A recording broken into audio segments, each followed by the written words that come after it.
you cut Medicaid, so I couldn't get Obamacare. You're in. Yikes, this video going viral. Governor Rick Scott's trip to a Starbucks is now an internet sensation tonight. Someone who was hanging out there inside the store started shouting and yelling at him. 4 in the Corner's Michael Cadigan talking to a social media expert about how the governor handled himself here. Michael? Patrick, Amy, this video didn't need any caffeine to speed through social media today, but we wanted to know how this kind of video can affect candidates. Governor Rick Scott walking into this Starbucks with the goal of getting a cup of coffee, but instead, he got something a little more bitter. In fact, you cut Medicaid, so I couldn't get Obamacare. You're in.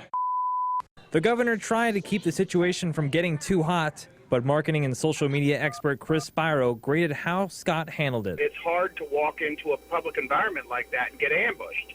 And that's basically what happened to the gentleman is he, walked in obviously for a cup of coffee, and he was ambushed by somebody that had an agenda. The woman kept pouring out more verbal volleys.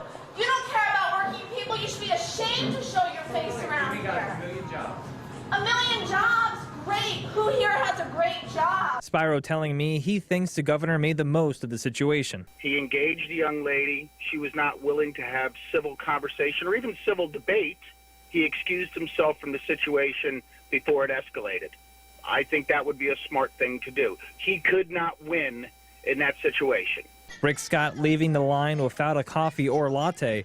Chris thinking they found another way to get him some caffeine. He is the governor. I'm sure that they could have pulled around through the drive-thru, and they'll probably have gotten him a cup of coffee.